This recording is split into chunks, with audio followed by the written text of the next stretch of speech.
Let us clap to the Lord. Pigie Bwana makofi. Hallelujah. Hallelujah. Amen. Amina. We can have our seats. Tunaweza keti. I want to teach you something small. Nataka niwafundishe kitu kidogo. Then we are going to continue. Kisha tutaendelea. So I want you to get your Bible. Nataka upate Biblia yako. I want us to read a number of scriptures. Nataka tusome baadhi ya maandiko. So I want people who are going to help us to read very fast. Kwa hivyo nataka watu ambao watatusaidia kusoma kwa haraka. Hallelujah. Hallelujah. It is important to read. Ni muhimu kusoma. And I think that reading can also be a department. Na wazia kwamba hiyo kusoma pia yafaa iwe idara. And it's a very important department. Na ni idara muhimu sana. We should have department of reading Tunafaa kuwa na idara ya kusoma Biblia. So that when we want to read, ili ya kwamba tukitaka kusoma, they are ready to read. Wako tayari kusoma. And they are able to go through to get the scriptures very fast. Na wana uwezo wa kupata maandiko kwa haraka. They know where to get Joel, Nehemiah. Mahali pa kupata Yoeli. Unafungua tu na unapata. Unafungua tu na unapata. Sio wenye wanachukua 2 hours kupata Matthew. Okujoma kaose chario kama nyo Mathayo. Bwana asifiwe. That department we need it. Hiyo idara tunahitaji. Department ya kusoma Biblia. Idara marsoma moma. I think it is worth becoming a department. Na wazia inafaa kuwa idara. Bwana asifiwe. Bwana asifiwe. Unegwabedege migao marsomo moma. Tunafaa kuwa na idara ya kusoma Biblia katika kanisa. Kona moro. Watu wengine wamekaa tu kwenye pembe fulani. Wao wakiwa na mabiblia. Doluo Kiswahili English. Kijaluo Kiswahili pamoja na Kiingereza. Wao wako tu macho hivyo.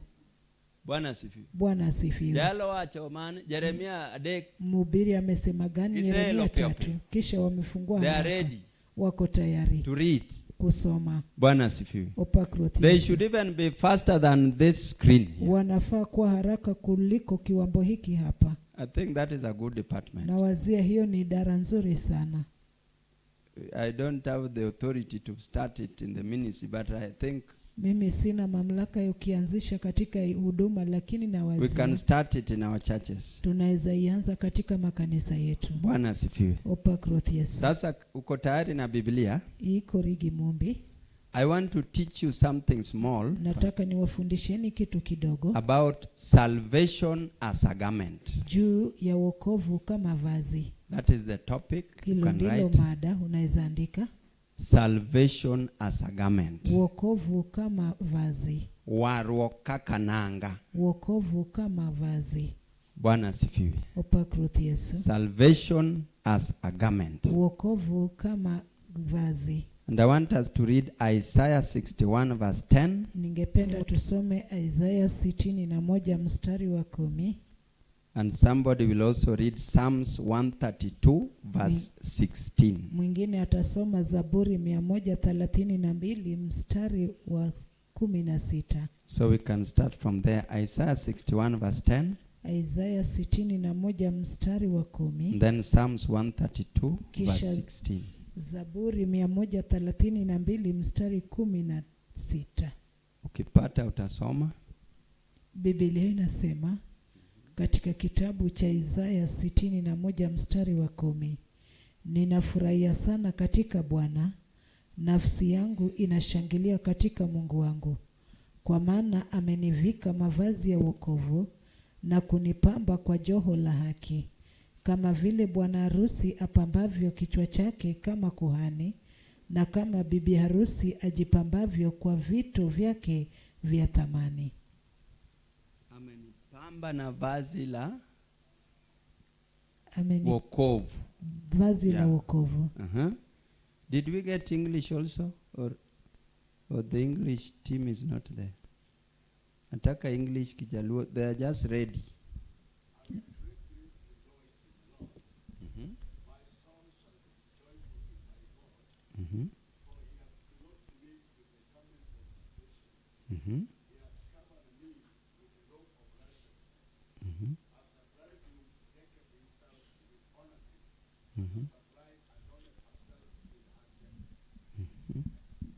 Amen.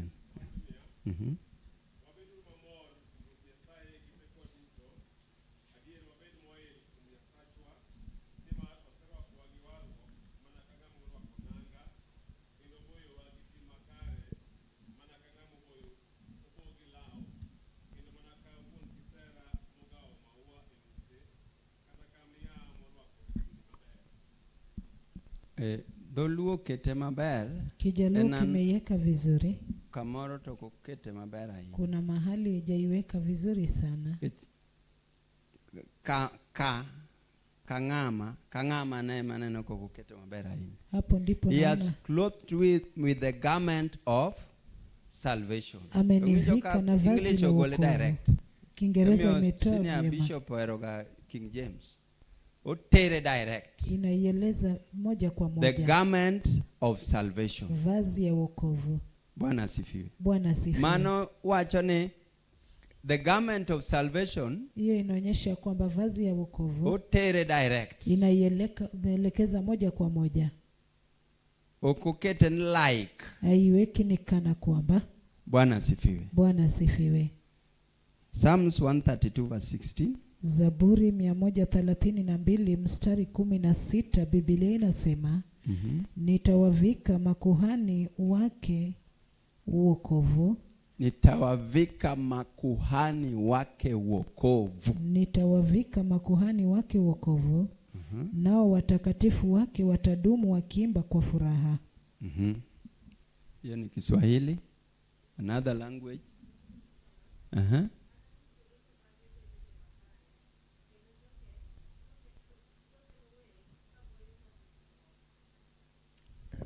Kanyo kendo lao onge. I will also clothe her priest with the salvation. Clothe her priest with salvation. Nitawavika makuhani wake na wokovu. Wanavikwa na wokovu. And her saints shall shout aloud for joy. Nao watakatifu wake watadumu wakiimba kwa furaha. Dholuo moko nitie ga bende ma akiana ne ratil hapana nto nyalo chomo kuma mano chomena. Hiyo Kijaluo ingine ndio inaweza elekeza mahali hiyo imeelekeza. So from those two scriptures, kutokana na maandiko hayo mawili, we get to understand that salvation, tunapata kuelewa ya kwamba wokovu is a garment. Ni vazi. You are supposed to be clothed. Unafaa kuvishwa with the garment of salvation. Na vazi ya wokovu. So salvation, kwa hivyo wokovu, is a garment. Ni vazi. Bwana asifiwe. Opakruth Yesu. Salvation is a garment. Wokovu ni vazi.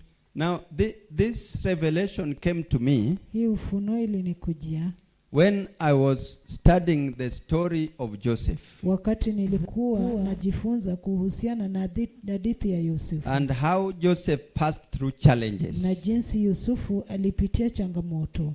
And how he was able to overcome. Na jinsi alikuwa na uwezo wa kushinda. So when I looked at what Joseph went through, wakati nilipotazama kile ambacho Yusufu alipitia, then I thought there must be a starting point. Kisha nikawazia lazima kuwe na mahali pa mwanzo. Where he started. Mahali alianzia. I wanted to know how did he start.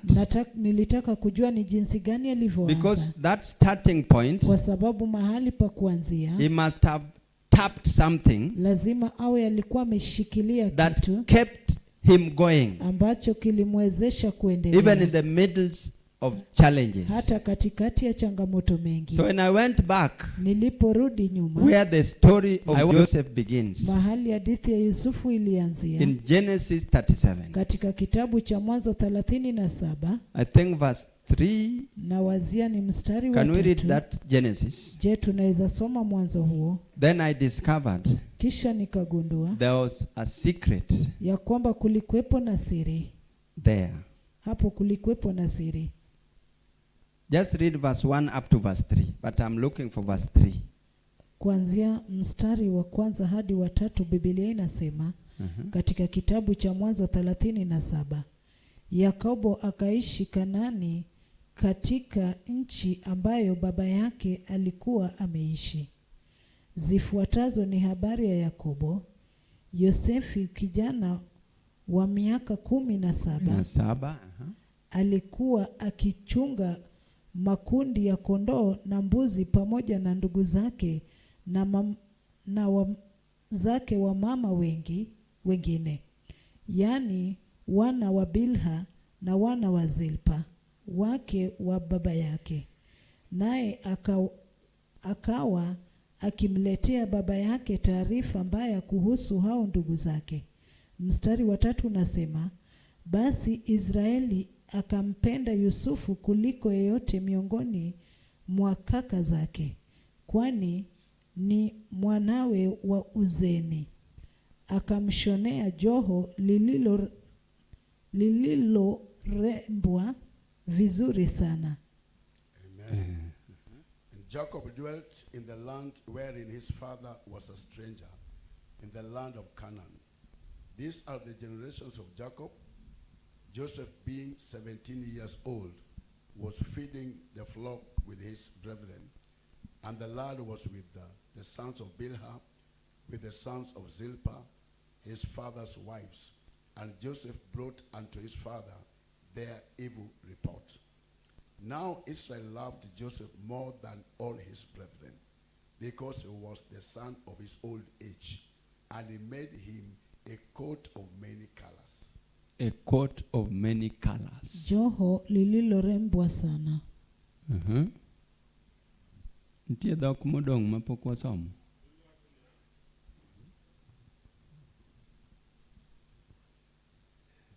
Hatuna Biblia ya Kiluya hapa. Kiluya inaitoa vizuri sana. Dhulu wacho niya, Jacobo nomedo dak e piny Kanaan kuma ne wuon mare odakie. Koro ma e wach joka Jacobo. Joseph nen rawera ma jahigni 17 kendo nokonyo wetene ma yawuot Bilha gi Zilpa mondo wuon mare kwayo rombe gi diek. To nonyiso wuon mare gik maricho mane wetene go timo. Jacobo nohero Joseph moloyo yawuote mamoko duto nikech nonyuole koseti. Omiyo notwang'one kandho ma bade boyo. Amen. Bwana asifiwe. Bwana asifiwe. Yakobo nohero wuode. Alimpenda mwanawe. In fact, Israel nohero wuode ma Joseph. Israeli alimpenda mwanawe Yusufu. Emomiyo notimo ne ang'o? Ndiposa alimfanyia nini? Notwang'o ne ang'o? Alimshonea nini? To Yohana 3:16 to wacho nang'o? Na Yohana 3:16 inasemaje? For God so loved the world that he gave his only, kwa jinsi so that whosoever believes should not but have everlasting life. Salvation. Ndio? Wokovu. Hiyo ni salvation. Hiyo ni wokovu. So I was stressing it. Nilikuwa naisisitiza. I wanted just to know, is there any secret nilikuwa najaribu kujua kama kuna siri in the life of Joseph maishani mwa Yusufu at the starting point? Mahali pa kuanzia. And that is what I was able to pick. Na hicho ndicho nilipata kupata. Alishonewa hiyo joho. Alishonewa hilo joho. And hiyo joho alienda nayo. To joho launo no dhigo. And remember, kumbuka, there was a time these people wanted to sell him, and then they wanted to kill him. Kuna wakati hao watu walitaka kumuua kisha wakamuuza. What did they do? Walifanya nini? They sold him. Walimuuza. Then they killed an animal. Kisha wakaua mnyama. Wakaweka damu. Wakapaka damu. Kwa hiyo nguo. Launo.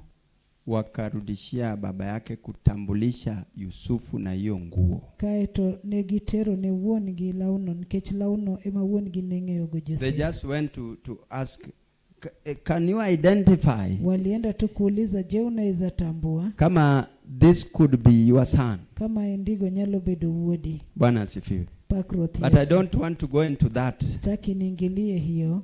What I wanted to discuss just briefly is salvation as a garment. Ni wokovu kama vazi. Bwana asifiwe. Bwana asifiwe. Isaiah 61 verse 10 inasema, Isaiah 61 mstari wa 10 inasema, He has clothed us with the garment of salvation. Ametuvisha na vazi ya wokovu. And Psalms 132 inasema Na Zaburi he clothes 133 his inasema priests with anavisha the makuhani garment wake of salvation. na vazi ya wokovu. Bwana asifiwe. Opakruth Yesu. Hallelujah. Haleluya. So we have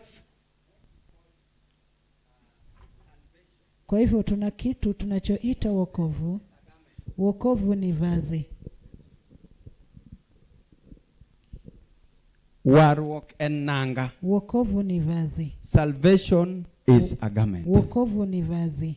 Bwana asifiwe. Opakruth Yesu. So the moment you receive salvation, Punde tu unapopokea wokovu, umepewa vazi usemi nanga ya kuvaa. mwairi wako. Bwana asifiwe. Opakruth Yesu. So what is the importance of a garment? Ni nini muhimu ya vazi? Lao konyo wagang'o. Nguo ama vazi inatusaidia na nini? Genesis chapter 3 Mwanzo 3 verse 7. Mwanzo 3 mstari wa 7. Wane tij lao. Tuone faida ya nguo. What is the purpose of a garment? Genesis Kusudi chapter 3 la verse 7. vazi. Tunasoma tu na kuendelea, and then in a moment tutamaliza tu, and then we continue. Chakruok 3:7 wacho niya. Kane gise chamo olembogo, wengegi noyepo, mine gifwenyo ni gin duge. Omiyo ne gitwang'o oboke magigeng'orego.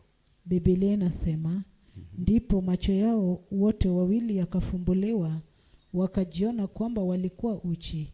Hivyo wakashona majani ya mtini wakajifunika. And the eyes of them both were opened, and they knew that they were naked, and they sewed fig leaves together and made themselves aprons.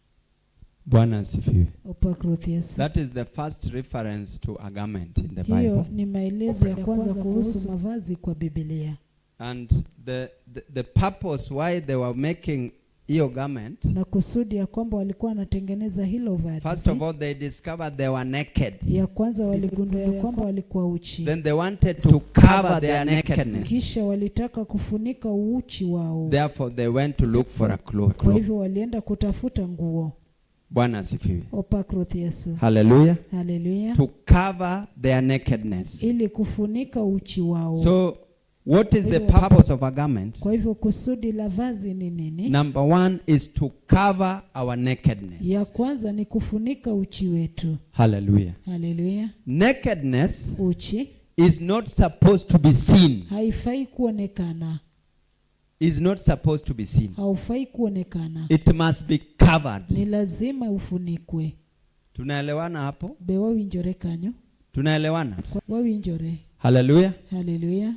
And nakedness is so serious Na uchi unakuwa kumaanisha sana. such that if you see it, Ya kwamba unapoiona. there's somebody in the Bible here. Kuna mtu hapa katika I Biblia. think Genesis chapter 9 Na wazia ni Mwanzo 9.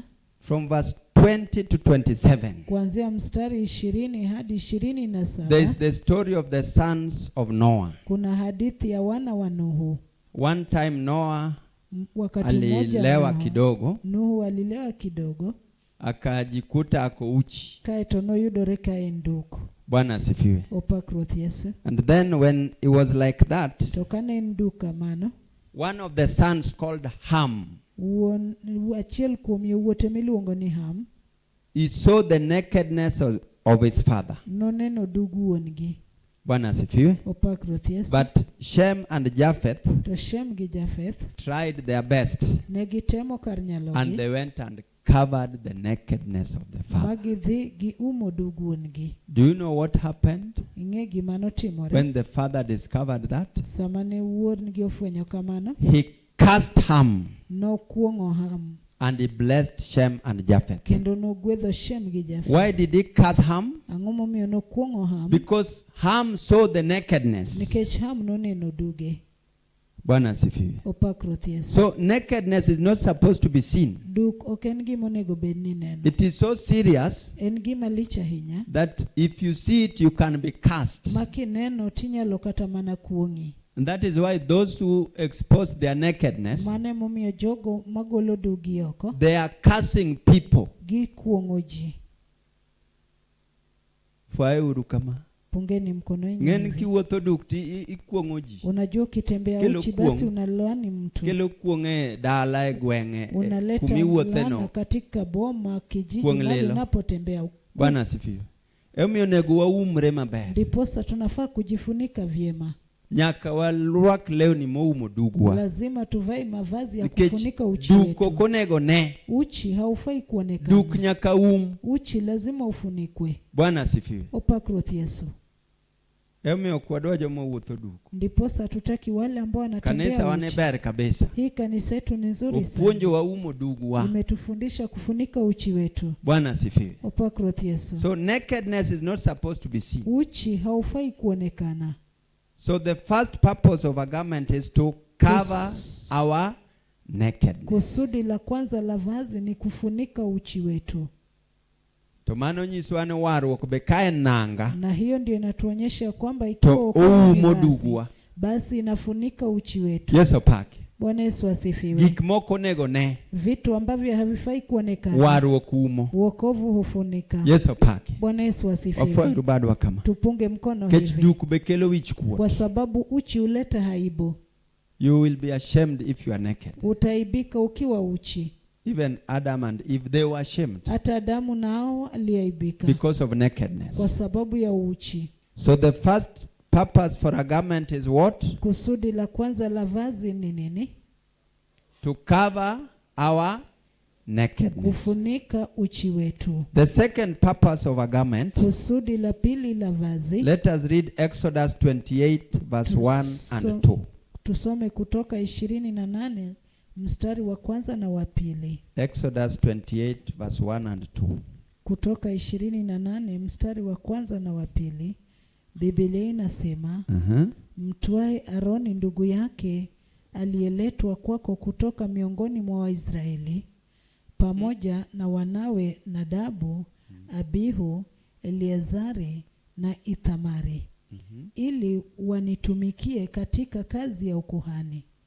Mshone Aroni ndugu yako mavazi matakatifu ili yampe ukuu na heshima. Amen. Very powerful. Yampe ukuu na heshima. Mavazi huleta ukuu na heshima. Nanga kelo duong' kod luor. We can hear from the department of reading. I've been looking at them. I've been thinking they are the department. Nimekuwa nikiwaangalia nikifikiria hao ndio wako kwenye idara hilo.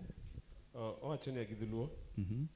Ini wuon nyaka iluong Harun owadu gi yawuote ma Nadab gi Abiu gi Eliza kod Ithamar kum jo Israel mondo iket obed jodolona. Twang' ne Harun owadu lep dolo mondo omede duong' gi chia. Omede duong' gi chia. Impe utukufu na heshima. Amen. Kizungu. And take thou unto thee Aaron thy brother and his sons with him from among the children of Israel, that he may minister unto me in the priest's office, even Aaron, Nadab, and Abihu, Eleazar, and Ithamar, Aaron's sons. Thou shalt make holy garments for Aaron thy brother, for glory and for beauty. For glory and for beauty. Kwa ajili ya ukuu na heshima. Tulipata the first purpose of a garment is to cover our nakedness. Tulipata kusudi ya kwanza ya vazi ni kufunika uchi wetu. The second purpose of a garment Kusudi la pili la vazi is to give you glory and beauty. ni kukupa ukuu na heshima. In NIV it says dignity and honor. Katika ile tafsiri ya NIV inasema utukufu na heshima.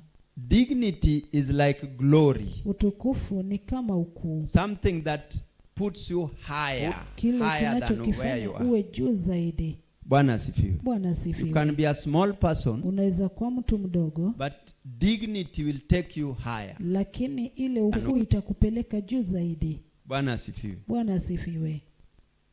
You are dignified. Umetukuzwa. Bwana asifiwe. Bwana asifiwe. So lau mi dignity. Mavazi inakupa utukufu. Lau nyalo tingi malo. Inakuweza kukainua juu. Dignity and honor. Ile utukufu na heshima. King James, glory and beauty. Glory and beauty. It glorifies you. Inakupa ukuu. Bwana asifiwe. Bwana asifiwe.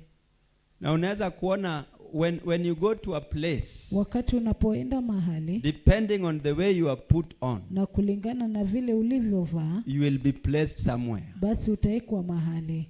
Kai ngama licha enya. Kama wewe ni mtu wa ajabu sana. Kata ina president. Hata kama wewe ni rais. Tirua krima chwara. Na umevaa shabagala bagala.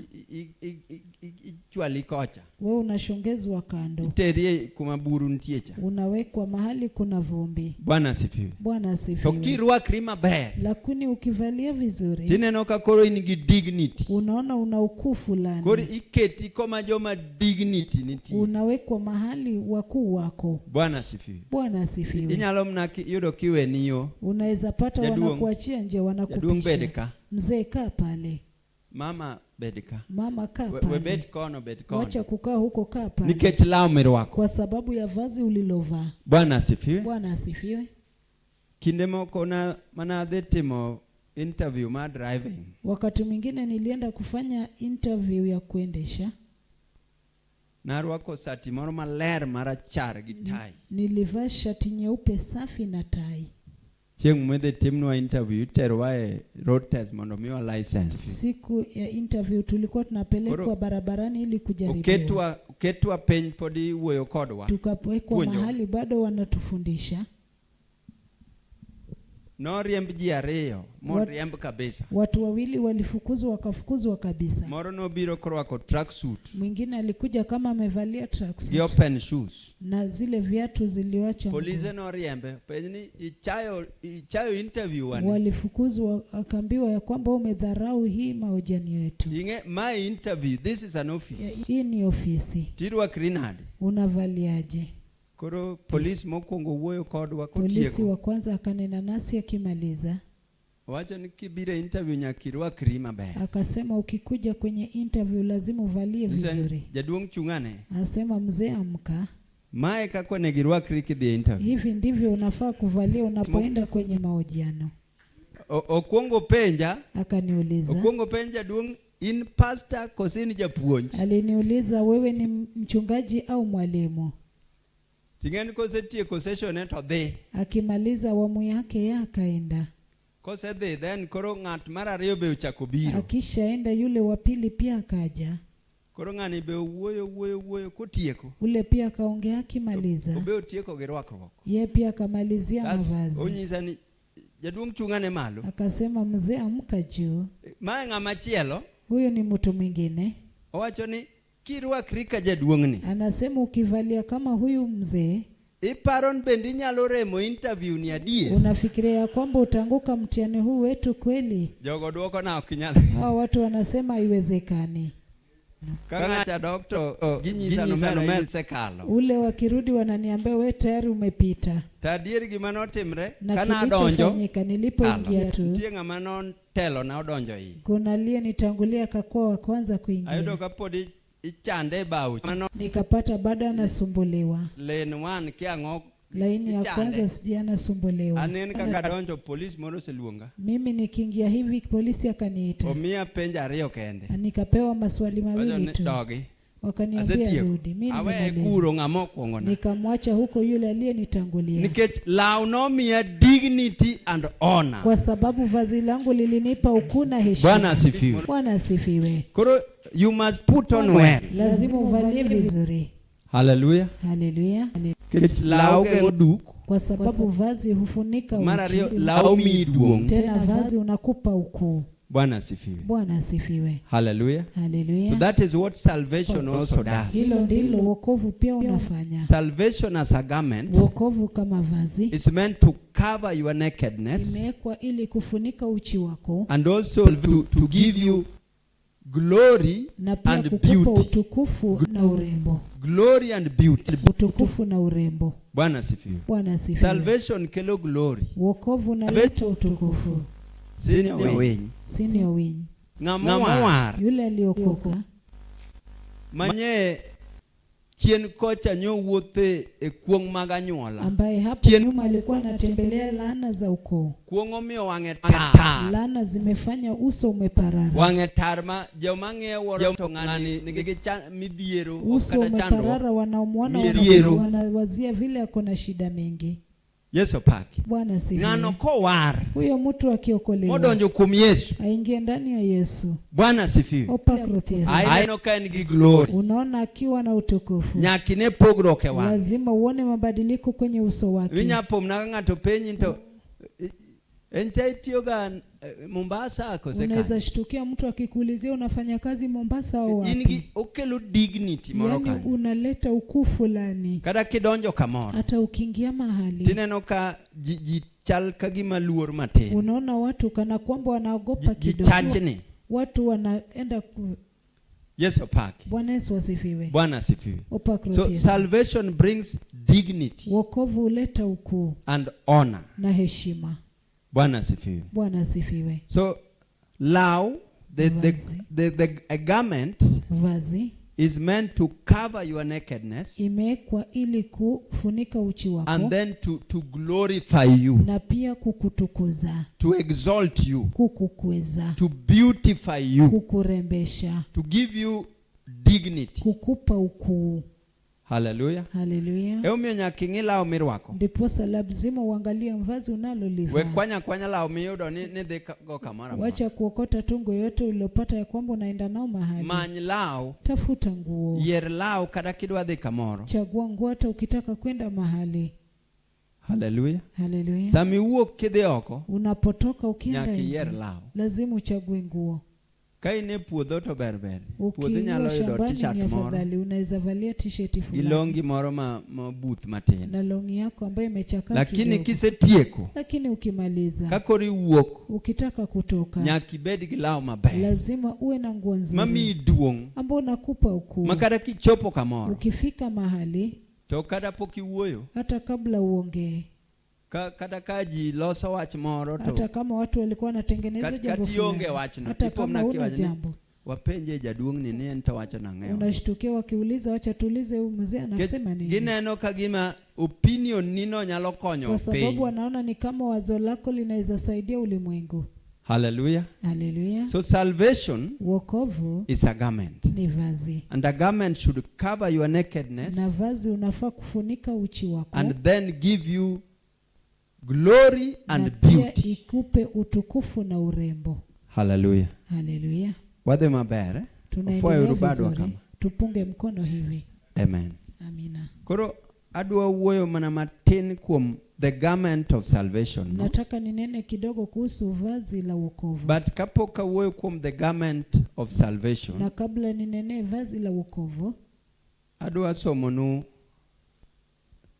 3 different types of garments. nataka Emumaka. niwasomee aina 3 tofauti ya mavazi kwenye Biblia So that we compare it with salvation. ili tuweze kulinganisha na wokovu. 3 different types of garments. Aina 3 tofauti ya mavazi. The first type near Mark chapter 14, Ya kwanza iko katika kitabu cha Marko 14, verse 51 to 52. Marko 14 mstari 51 hadi 52. Amen.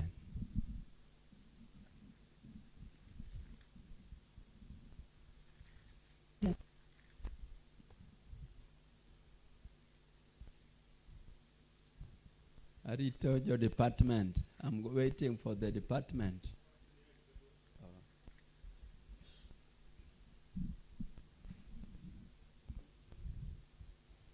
Mark 14:51 to 52.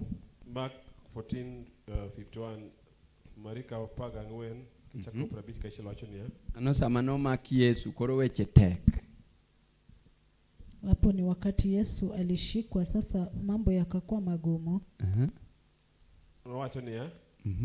Wuoyi moro noyudo luo Yesu korwako mana law abola kende. Noluo Yesu. Alikuwa akimfuata Yesu. Jogo ne otemo make. To nopusore moringo odhi duk koweyo laweno e lwetgi. Biblia inasema kijana mmoja ambaye hakuwa amevaa kitu isipokuwa alijitanda nguo ya kitani alikuwa akimfuata Yesu. Wakamkamata, akakimbia uchi, akaliacha vazi lake. Winjo lawa bola kaka wewe jiduku. Unasikia vile nguo ya kujitanda unawacha watu uchi. And there followed him a certain young man, having a linen cloth cast about his naked body.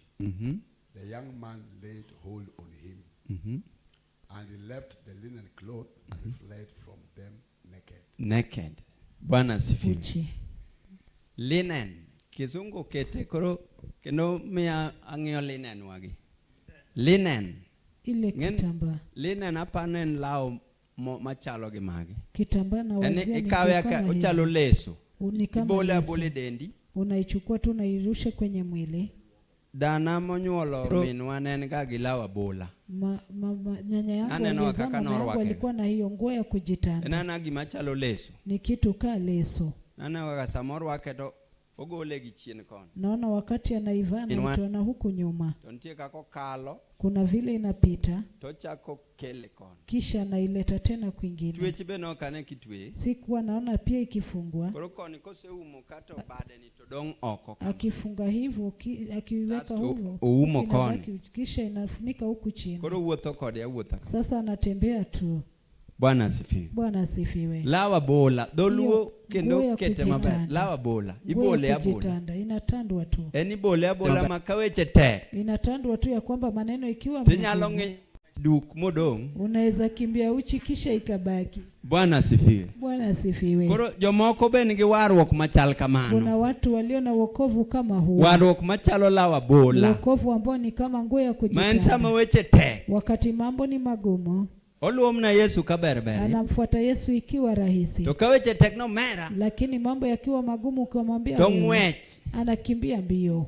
Iringo ma induku. Unakimbia ukiwa lawa boli welu ete jogo. Ile nguo ya kujitanda umeacha mikononi mwa wale watu. Bwana sifiwe. Bwana asifiwe. Hapa njoka no make. Na wazia kwamba hao watu makolaweni. Walimshika njoo hapa. Wakako tony mo buodho mo ringo. Laucho walara walani. Hiyo nguo ilijitoa. Bwana asifiwe. Bwana asifiwe. Warruok moko nitie machalo lawa bola. Wokovu wengine ni kama ile nguo ya kujitanda. Obole ya bola kuom jika. Imetandwa tu kwa watu. Sama wach te. Wakati mambo ni magumu. Pangla. Inaangushwa. Bwana asifiwe. Bwana asifiwe.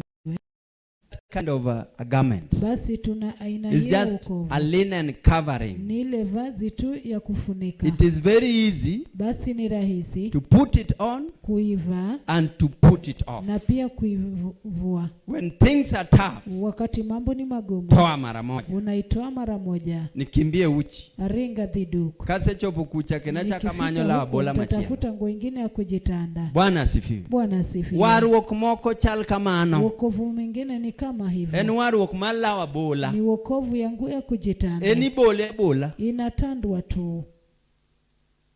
En kada chandruok more momake kama. Hiyo hata kama ni shida imeshika wa. Tokio mo ni iriri gi chandruok in the process mar rirruok ne. Ukijaribu kunyemelea. Arian ran gi chandruok ni kaka danga ton. Dodong kanyo. Nitasaidia imebaki hapo. Induk.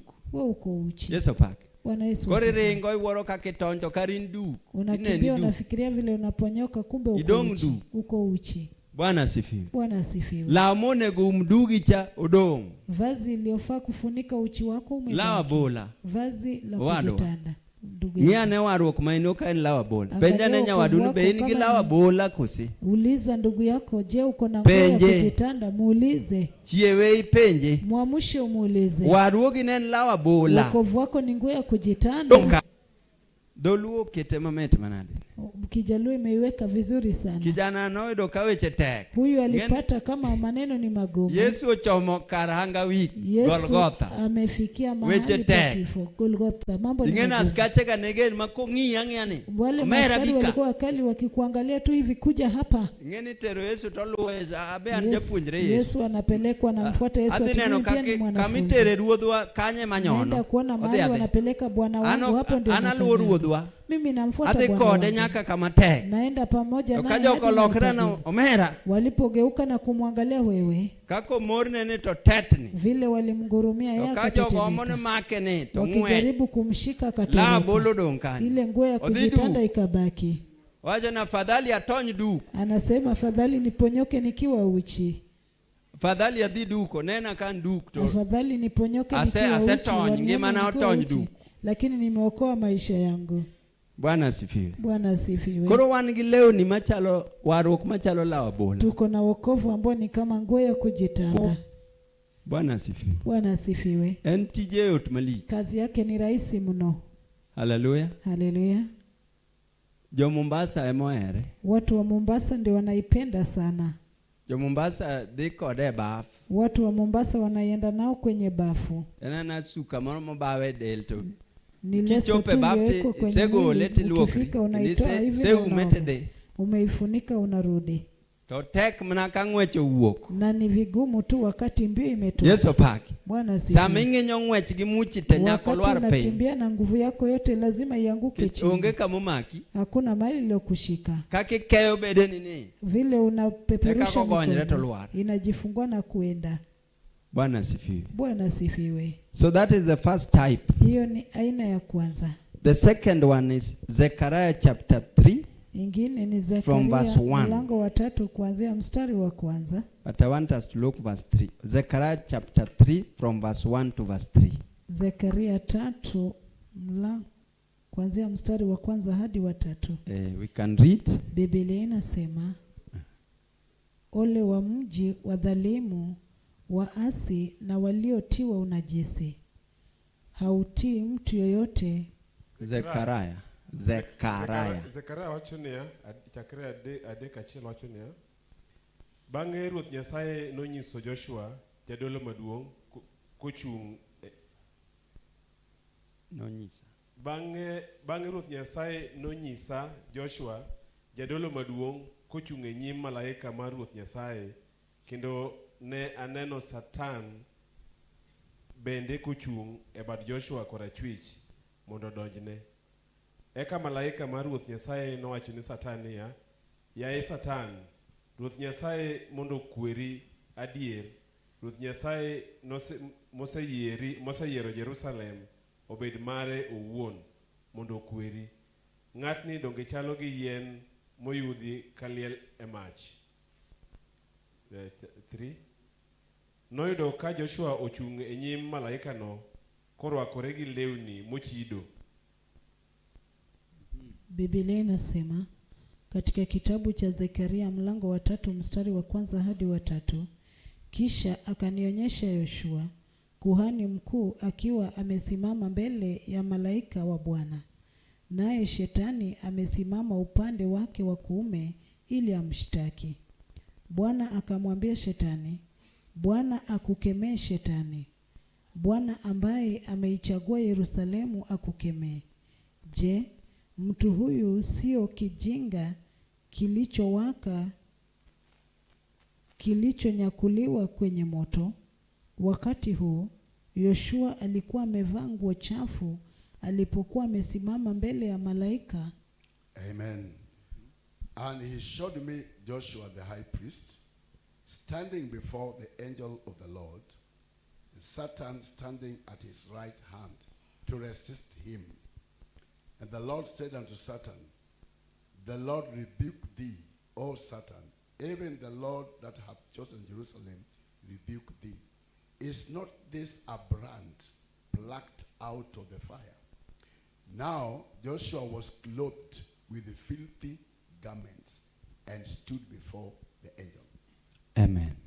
Amina. That is the second type of garment. Hiyo ni aina ya pili ya vazi. It is called a filthy garment inaitwa mavazi machafu or a dirty garment. ama vazi chafu, Lao molel. vazi chafu. Bwana asifiwe. Bwana asifiwe. And you can already see, Na unaweza ona because the garment is filthy, kwa sababu vazi ni chafu, the devil is able to stand adui next to him shetani ana uwezo wa kusimama and accuse him before na God. amshitaki mbele za Mungu. Bwana asifiwe. Bwana asifiwe.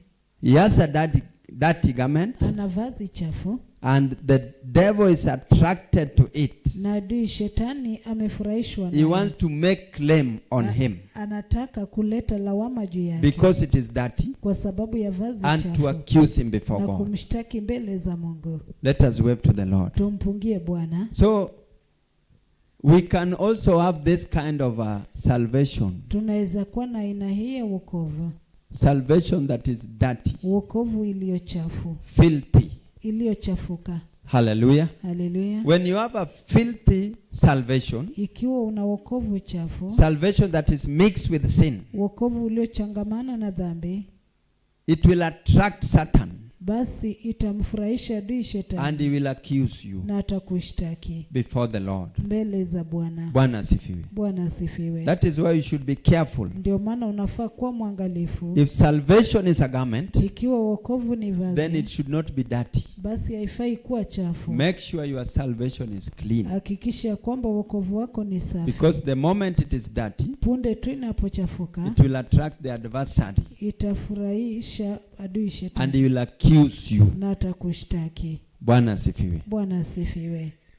So you should check on your salvation. Tunafaa kuangalia wokovu wetu. Is it clean? Je, ni safi? Warruok ma in go bendo ler. Wokovu ulionayo je, ni safi? Koso chalo lao Ama Joshua ne. ni kama nguo ya Yoshua. Okine Joshua jadolo Unaona, Yoshua ni kuhani, kar mondo orwakre gi law mar dignity and honor cha. badala ya kujivika na ile nguo ya ukuu na heshima, Kech law dignity and honor mane irwako go jodolo. kwa sababu ile vazi la ukuu na heshima ndio walikuwa na vika makuhani. To orwako law molil, Lee amevalia nguo chafu, law marach. vazi mbaya. Bwana asifiwe. Bwana asifiwe. Jadolo konego rwak law molil. Kuhani hafai kuvalia nguo chafu. Fwae badi kama. Punga mkono wako juu.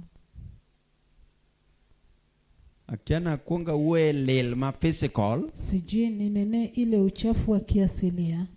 Wan gi lil ma physical. Tuna uchafu wa Kapo kwa donja kiasilia. spiritual. Kabla tuingilie ya kiroho. Bwana asifiwe. Opakroth Yesu. Physical. Ile ya kiasilia. Jadolo Kuhani kata ng'ama war ama mtu mawuotho gi warruok ambaye anatembea na nyaka wokovu, obed ng'ama ler. lazima awe mtu msafi. Bwana asifiwe. Bwana You asifiwe. must be clean. Lazima uwe msafi. Nyaka ibed ng'ama ler Lazima uwe mtu msafi. ma kiwuotho oko Ukitembea nje, to ji neno ler moro watu kuom wanaona dignity usafi cha. fulani, ukuu fulani. Bwana asifiwe. Bwana Because asifiwe. you are a representative of God. Kwa sababu wewe ni mwakilishi wa Mungu. You carry the oracles of God. Unabeba mausia ya Mungu. Bwana asifiwe. Bwana asifiwe. You cannot afford to look chwara chwara. Hauwezi kuwa chwara chwara. Hallelujah. Bwana asifiwe. Fwae uru badu kama. Pungeni mkono yenu kwa Bwana. Ang'o miyo ka wuoye gine molil to koro ji timre ka gima ji miyo wang'gi. Kwa nini nikinenea mavazi chafu watu wanajifanya ni kama wanafumba macho? Chiew jirandi no. Amsha jirani yako. Bwana asifiwe. Bwana asifiwe. Wawuoye lil ma physical. Tunanenea ile uchafu wa kiasili. Ng'ama war Aliyeokoka wi nyaka bed maler. lazima uwe msafi kwa kichwa. To bende liele maber. Unainyoa vizuri. Bwana asifiwe. Bwana asifiwe. Iliele Unainyoa. makati ume tiliele maber. Hata ukifunika unainyoa vizuri. Nikech samoro yamo nyalo walo kitamba. Kwa sababu pengine upepo ukatoa kitamba chako. Bwana asifiwe. Bwana asifiwe. Hallelujah. Haleluya. Ikete akete level maber. Unaiweka katika kiwango iliyo sawa. Makapona hawe marach kitamba kata kofia ya modhigo. Ikiwa kwa bahati mbaya kofia you chako still au continue kitambaa gigi yako, metemo. upepo umeenda nao, bado utaendelea na kile ulichokuwa ukifanya. Bwana asifiwe. Bwana asifiwe. So nyaka wabed joma ler. Lazima tuwe watu wasafi. Law mirwako nyaka bed maler. Vazi lako lazima liwe safi. Dendi bende ler. Mwili wako lazima uwe safi. Kokeni bende ng'ado. Na lazima ukate pia makucha. Tie jomowar moko mok ng'ad kokeni. Kuna watu waliokoka lakini hawakati makucha. Bwana asifiwe. Bwana asifiwe. Kata ka ine lamo, hata ukiwa kwenye maombi, onge muma macho ni ka ine lamo tibed molil. Hakuna andiko linalosema ya kwamba ukiwa kwa maombi Iluokri uwe mchafu. Unaoga tu. Ibedo maler. Unakuwa msafi. Bwana asifiwe. Pakrothi. Makidhi kama ji nitie. Ukienda mahali watu walipo, to gimor, gineno dignity and honor. Wanakufurahia maana wanaona ukuu na heshima. Dignity and honor. Ukuu na heshima. Bwana asifiwe. Bwana asifiwe. Kechini ng'amowar. Kwa sababu wewe ni mtu uliokoka. Ng'amowar kodonjo kama ji nitie. Mtu aliokoka akiingia mahali watu wapo. To kata dhoge ok onego bed gi suya marach. Hata mdomo wake haufai kuwa na harufu mbaya. Mdomo. Fwauru badu kama. Punga mkono hivi. Okonego beni kiwuoyo to ji loko umgi kocha. Haufai kuwa ukiongea na watu wanageuza mapua yao. Kineno ka sami wuoyo wakati ji loko umgi kocha negi ng'in tang'o matimre. Ukiona wakati unaongea watu wakigeuza mapua, unafaa kuchunguza nini nafanyika. Samoro suya moro wuok. Pengine kuna harufu inayotoka kwenye mdomo yako. Bwana asifiwe. Bwana asifiwe. In dignity and honor. Manake uko na ukuu na heshima. Bwana asifiwe. Bwana asifiwe. Koro laki nyaka bed maler. Meno yako lazima iwe safi. Bwana asifiwe. Bwana asifiwe. Nyaka lewi. Hata ulimi wako. Nyaka wangisa michieo tiluoko okidhi oko kotimo lolo. Macho yako unapoamuka unaosha utoke kama chafu. Chiyoga chiwanu fuch. Kuna wengine huamka tu na ko leo odhi kibaru eno odhi adhi. Hata akienda kwa kibarua yeye anaenda tu. Kiyo nenti chalna. Si ujichunguze kwenye kioo uone jinsi ulivyo. Dignity and honor. Ukuu na heshima. Bwana asifiwe. Bwana asifiwe. Mumacha wacho glory and beauty. Andiko inasema utukufu na urembo. Ingen samete mkamantiketho that glory. Wakati unafanya hivyo basi unauharibu utukufu huo. The glory of salvation. Utukufu wa wokovu. You are spoiling it. Unaiharibu. Because of being dirty. Kwa sababu ya kuwa mchafu. Ingen ng'ato nyalo milao maler. Mtu anaweza akakupea nguo safi. Isene ng'ato momiyo ng'ato lao mochako ywago lawe. Unaona yule aliyempa mtu nguo hadi akalilia nguo yake. Ine michune eno se released ichune mondo ywag lawe. Wewe umemlazimisha, alikuwa amekupea na roho safi na unamlazimisha. Umilao maber.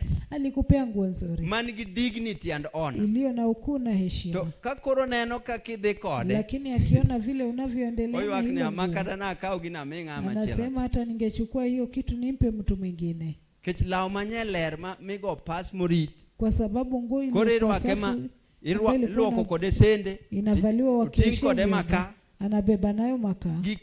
Lao ruko. Yani nguo imechafuka. Lao lilma dignity and honor has gone. Nguo imechafuka hadi ukuu na heshima yake umeenda. You know you must keep the dignity and honor even of your garment. Unajua unafaa kuweka ukuu na heshima hata la vazi lako. When you buy it from the shop. Unapoinunua toka kwa duka.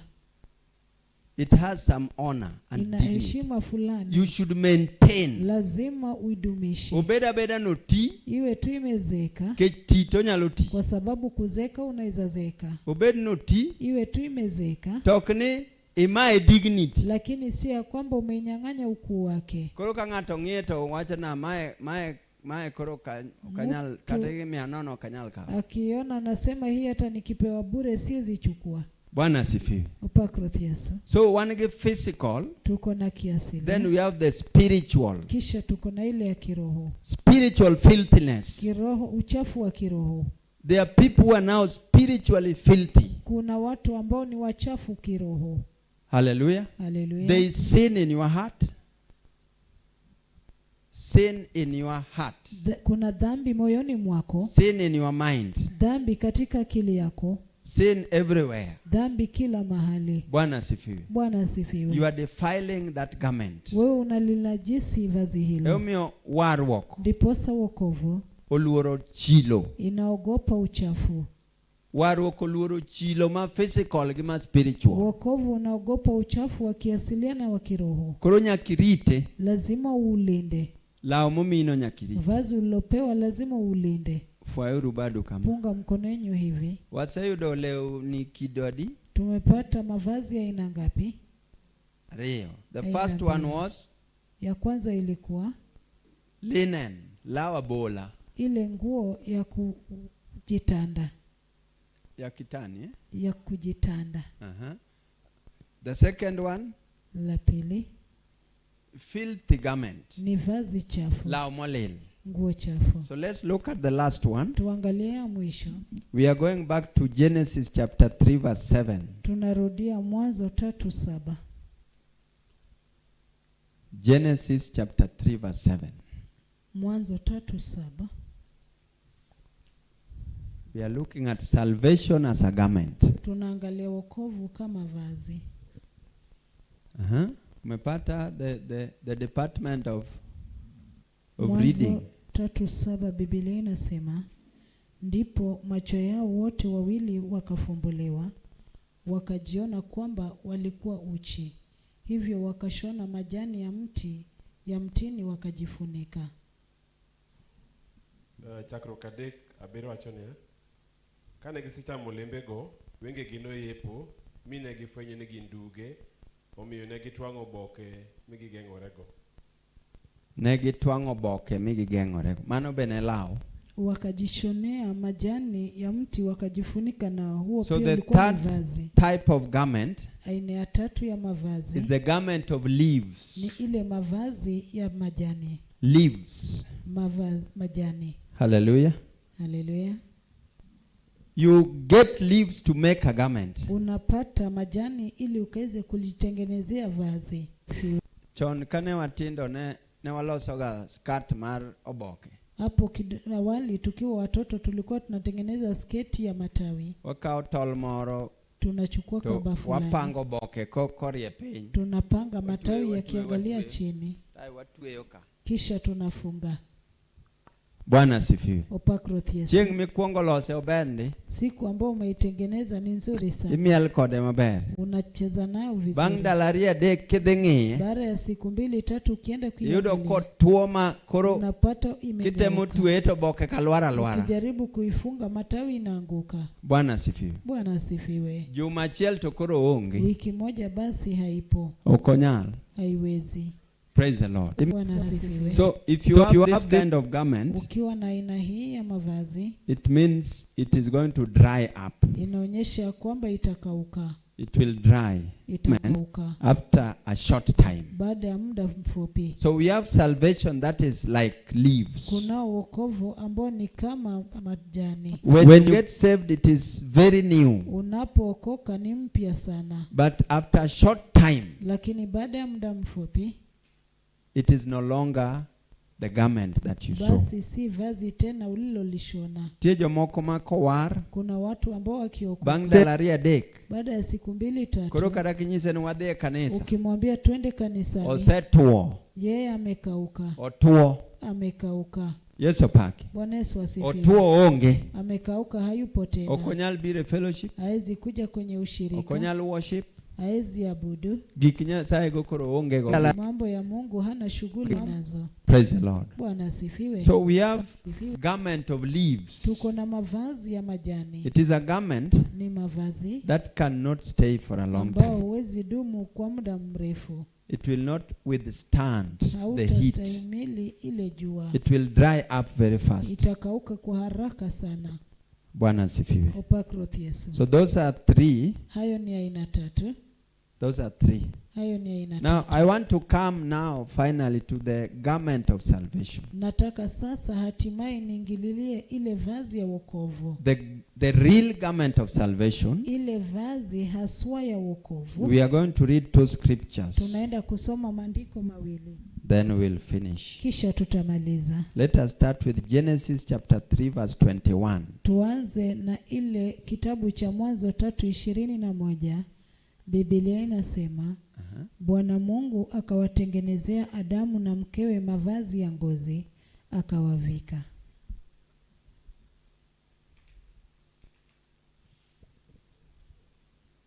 Owacho niya, Ruoth Nyasaye noloso ni Adam gi chiege lewni mag pien morwako gigo.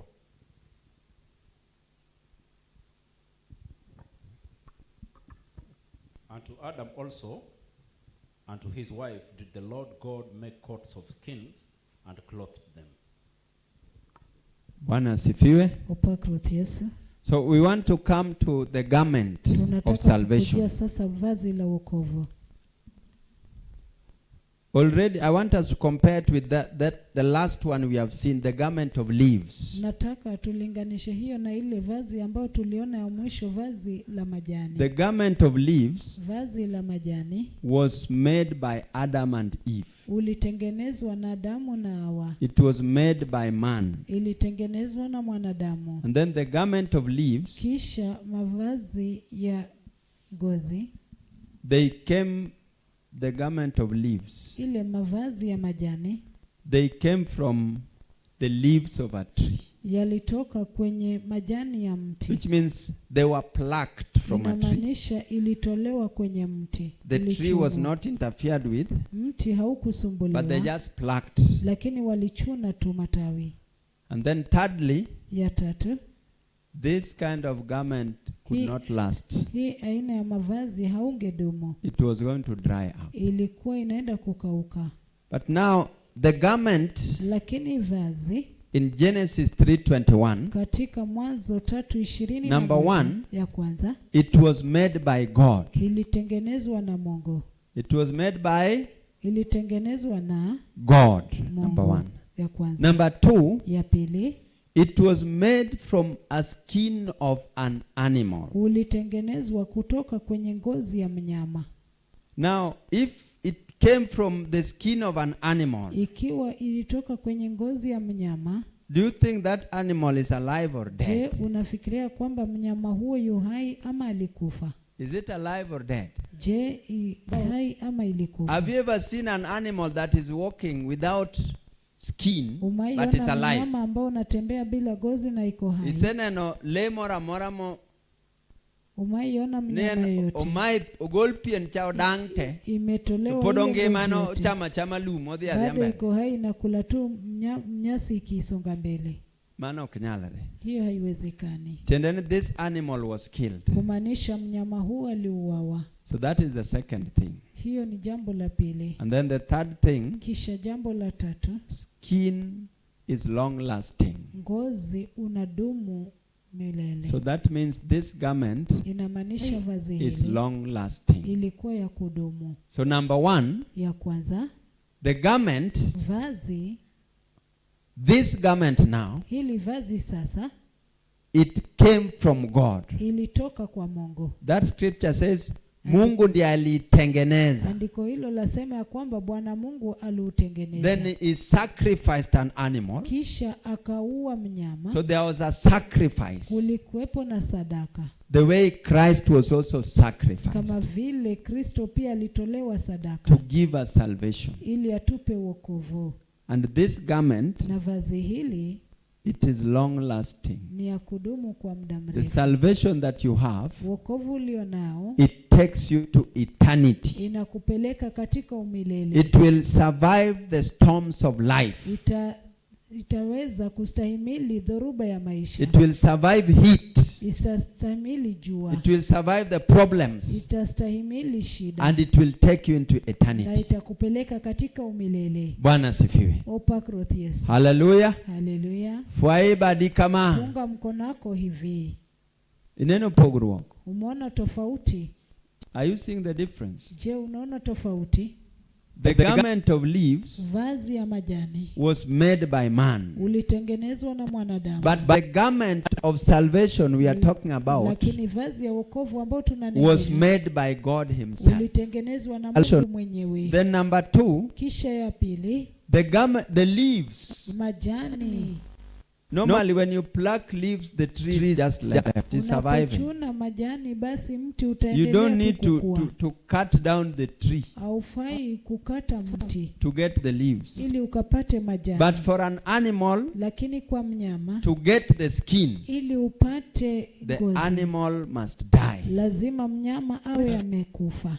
Bwana asifiwe. Bwana asifiwe. So Christ also died Kristo pia alikufa to give us salvation. ili kutupa wokovu. In other words, this garment is expensive. Kwa maneno mengine, vazi hili ni la gharama. It is purchased by the life, another life. Inanunuliwa na maisha mengine. Another life must go Lazima uhai ingine to uende purchase this garment. ili ukaweze kununua hili vazi. Neno kako nengo ne tek. Unaona vile ni ya It is very gharama. expensive Ni ya because gharama. for you to get the skin, Kwako wewe kupata ngozi, the life of an animal must be sacrificed. maisha ya mnyama So lazima there ukaweze must be kuendelea. life Lazima kuwe na maisha to get that garment.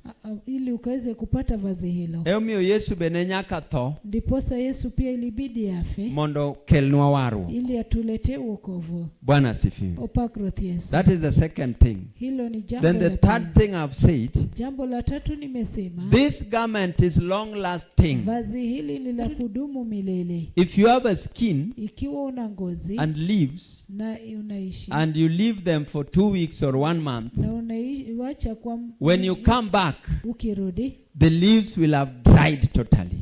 majani yatakuwa yamekauka, But the yameenda skin kabisa, will be there. lakini ngozi itakuwepo. So the garment that Kwa I'm hivyo talking vazi about ambalo of salvation, nanenea ya wokovu it is long lasting. ni ya kudumu milele. It will survive. Itadumu, It will carry you through the storms itakusaidia kupita dhoruba and take you into eternity na kukupeleka katika umilele and give you that eternity. na kukupa umilele huo. Let us wave to the Lord. Tupungie Bwana. So that is the garment of salvation I'm talking about. Hilo ndilo vazi la wokovu nalo nenea. Hallelujah. Haleluya. Can we clap to the Lord? Tumpigie Bwana makofi. So let us read the last scripture. Wacha tusome andiko ya mwisho, Then I'm going to sit down. kisha nitaenda kuketi chini. Revelation 19 verse 8. Ufunuo Yohana 19 mstari wa 8. We are talking about salvation as a garment. Tunanenea wokovu kama vazi. Revelation 19 verse 8. Ufunuo Yohana 19 mstari wa 8, Biblia inasema, akapewa kitani safi nyeupe inayong'aa ili avae. Hiyo kitani safi inawakilisha matendo ya haki ya watakatifu. Wacho niya, kendo Nyasaye oseyiene mondo orwakre gi nanga maber mapichni kendo maler. Nanga maber no ochung' kar tim makare mar jo Nyasaye. Fine linen, bright and clean, was given her to wear. Fine linen stands for the righteous acts of God's holy people. Bwana asifiwe. Opakroth Yesu. I'm talking about salvation as a garment. Ninanenea wokovu kama vazi. Salvation is a garment. Wokovu ni vazi. It is an expensive garment. Ni vazi la gharama. It is purchased by life. Inanunuliwa na maisha. It lasts very long. Inadumu kwa It muda can mrefu. withstand difficulty. Inaweza stahimili ugumu. Bwana asifiwe. Bwana sifiwe. But it comes from God. Lakini inakuja toka kwa Mungu. Hallelujah. Haleluya. We have seen in Genesis Tumeiona katika that Mwanzo God himself, ya kwamba Mungu mwenyewe he made that garment. aliutengeneza vazi hiyo. And when we come to this scripture, Na tukikuja katika andiko hili, we are told in Revelation 19 verse 8 tunaambiwa katika Ufunuo 19:8 he was given ya kwamba alipewa fine linen, kitani safi bright and clean. nyeupe inayong'aa. It was given to him Alipewa by God himself. na Mungu mwenyewe. So man cannot purchase it. Kwa hivyo mwanadamu hawezi akaununua. Man cannot create it. Mwanadamu hawezi You have akautengeneza. seen what man is creating. Umeona kile ambacho mwanadamu It anatengeneza. dries up. Inakauka. Bwana asifiwe. Bwana asifiwe. But the garment that God gives, Lakini vazi ambalo Mungu it is anapeana fine linen, bright and clean. ni lile safi nyeupe inayong'aa. It is fine, Ni safi, it is bright, ni nyeupe it is clean. inayong'aa. Those are the characteristics Hizo ndizo hulka of the zake salvation that we are walking with. ya wokovu ambao unatembea nayo. Fine. Safi, Fine gidoluen gimayom. ile nyororo, Gimayom.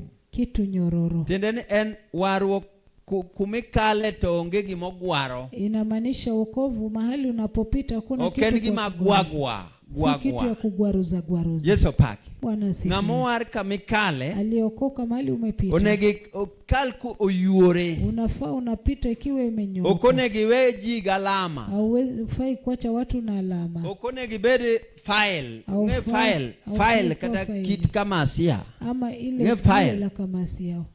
File marudho chuma cha beunge. Ile ya kusugua chuma. File ko yuogo dendi kama. File wakikugaruza nayo. Bwana asifiwe. Bwana asifiwe.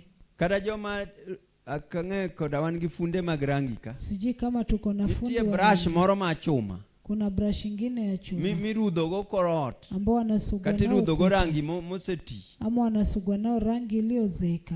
Bwana asifiwe. Opakruth Yesu. Ng'amo waro konego bed gi warruok. Mtu aliokoka afai kuwa na wokovu. Machalo brush ma rafcha. Ambao ni kama brush ile ya kugwaruza. Kata kit kamasia mirudho go buo tielo ka. Ama lile jiwe la kamasi ambao wanasugulia mguu na Jik chini. miyuoyo. Mahali Dong ka chwer remo te. inabaki ikiwa inatoa damu. Bwana asifiwe. Nasifiwe. Onego en fine. Inafaa iwe safi. Fine linen. Kitani safi. Tenen oyom. Inaonyesha ya kwamba ni Kamikale to kuelelo. mahali umepita ni amani tu. Yes, opak. Bwana asifiwe. You are not rough. Wewe si wa kugwaruza. Ng'amo waro ken ng'ama rough. Mtu ambaye ameokoka si mtu wa Kata kugwaruza. ka weche tek tini weyo. Hata kama mambo ni magumu wewe unaacha. Inyalo loyi. Unaweza shinda. Ke Nyasaye makedoni. Kwa sababu Mungu ndiye Okilogi tekoni. wewe haushindi kwa nguvu yako. Kata king'e mino wach. Hata ukijua kuongea. To mino wach no konego konyi. Na hiyo haifai kukusaidia. Nyasaye monego konyi. Mungu ndiye anafaa kukusaidia. Bwana asifiwe. So fine. Safi. It is fine. Ni safi. Fine linen. Kitani safi. Then number 2, bright. Ya pili ni ya kwamba ni nyeupe. Bright tiende no ong'ang'ni orieny. Inayong'aa. Bwana asifiwe. Bwana Yesu asifiwe. En gi glory. Ina utukufu fulani. Bwana asifiwe. Warruok momiwa nigi glory. Wokovu tuliopewa una utukufu. Orieny. Inang'aa. En gi ler mar pinyruodh polo. Ina usafi wa ufalme wa mbinguni. Bwana asifiwe. Bwana asifiwe.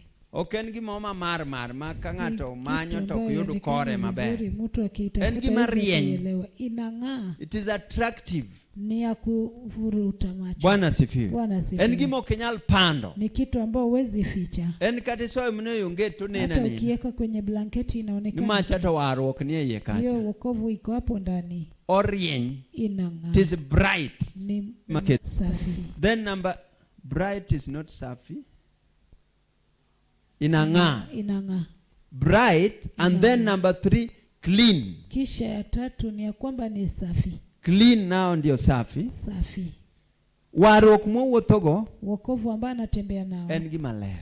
ni kitu safi. Richo onge. Hamna dhambi. Yesu paki. Upakruth Yesu. En garment maler. Ni ile vazi safi. En gima ok olil. Ni kitu ambacho si safi. Onge richo. Haina dhambi. Onge gik maricho. Haina vitu viovu. En oting'o Nyasaye. Imebeba Mungu. So fine linen, Ile kitani safi. fine, Safi. bright, Inang'aa clean.